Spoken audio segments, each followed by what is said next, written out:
Bonjour à tous et bienvenue pour ce temps de partage biblique.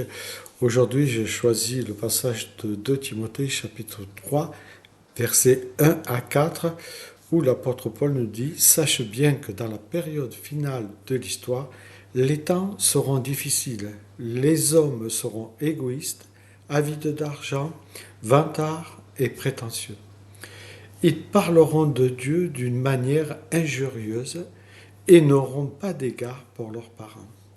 Ils seront ingrats, dépourvus de respect pour ce qui est sacré, sans cœur, sans pitié, calomniateurs, incapables de se maîtriser, cruels, ennemis du bien, emportés par la passion et enflés d'orgueil. Ils seront prêts à toutes les trahisons, ils aimeront le plaisir plus que Dieu. Voilà, ce texte me fait penser au célèbre roman de Miguel de Cervantes, publié au début du XVIIe siècle. Ça raconte l'histoire d'Alonso Quijano, un gentilhomme espagnol qui, à force de lire des romans de chevalerie, finit par se convaincre qu'il est un chevalier errant et qui va devenir un héros. Don Quichotte de la Manche part donc combattre les moulins à vent dans le but de changer le monde ou le cours de l'histoire comme on veut. Don Quichotte a l'impression que le monde dans lequel il vit n'est plus lisible car tous les repères anciens et tous les codes d'honneur qu'il avait semblent à ses yeux avoir disparu de la société dans laquelle il évolue. Pour lui, tous ces moulins à vent deviennent des gens redoutables qu'il doit combattre.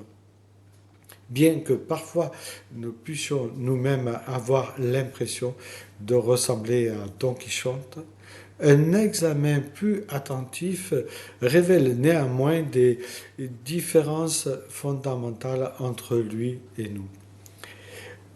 Et quand on examine son parcours, ne serait-ce que attentivement, on constate qu'il apparaît plutôt quelque part comme centré, sans le vouloir peut-être, sur lui-même, parce que sa mission, sa vision, son interprétation du monde occupe dans sa vie et dans ce récit une place centrale.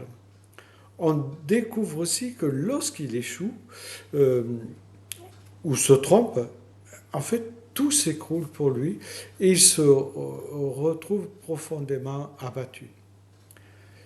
Et je dirais qu'en revanche, le chrétien mature évitera que les choses ne soient centrées sur lui, car pour lui, Dieu doit être au centre de toute chose, au centre de sa vie. Même si la vision du chrétien peut paraître imparfaite, il a cette force que Dieu lui donne de placer une confiance totale en son Seigneur. Il croit que toute chose concourt au bien de ceux qui aiment Dieu, comme dit Paul dans Romains 8, 28. Donc, contrairement à Don Quichotte, qui a tendance à vouloir porter seul son fardeau, le chrétien mature sait s'en remettre à Dieu et lui confier tous ses fardeaux, comme un Pierre nous le dit dans sa parole au chapitre 5, verset 7, où il est question de se décharger sur Dieu de tous nos soucis. Autre chose concernant Don Quichotte, on constate qu'il est un personnage qui agit sous impulsion sans discerner l'ampleur de la tâche. Il voit et se lance aveuglement à l'assaut des moulins à vent. Et puis on sait comme ça se termine. À l'inverse, dans sa parole, justement, le Seigneur exhorte le chrétien de bien calculer la dépense avant d'entreprendre toute action. Et on retrouve cela dans Luc 14, verset 28. Dieu nous encourage pour tous nos projets et il nous dit d'avoir cette attitude de prière, de savoir éprouver les esprits, comme on trouve dans Thessaloniciens, de savoir attendre, parce qu'il y a un temps pour toutes choses, de savoir écouter. Et c'est intéressant de voir que dans la Bible, le zèle sans discernement est un danger. Et Romains 10 nous le dit clairement, ils ont du zèle, mais sans intelligence. Dans son cheminement spirituel, ou dans notre cheminement spirituel, il arrive que le Seigneur nous conduise à renoncer à certains combats simplement parce que nous ne sommes pas encore prêts ou correctement équipés pour les mener à bien. Don Quichotte, lui, non, il fonce tête baissée, sans aucun discernement, et va, comme on dit, au casse-pipe. Si l'on regarde la réalité, on se rend vite compte que notre ami Don Quichotte force la réalité à entrer dans son idéal, alors que le chrétien mature est invité à accepter une réalité de notre monde blessé, ambigu, parfois incompréhensible de certains événements bouleversants que nous voyons ou entendons.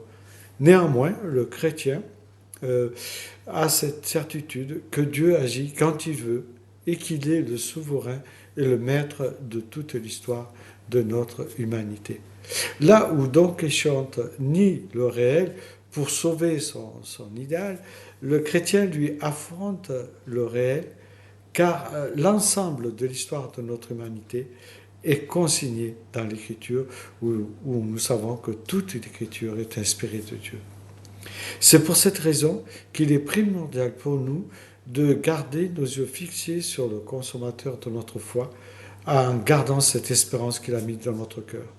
Et conscient aussi qu'un jour, le Seigneur établira sa justice divine, mais en son temps. Oui, on peut dire que l'homme fait des projets, mais celui qui a le dernier mot, le proverbe 16 nous dit, c'est l'Éternel. Bonne journée.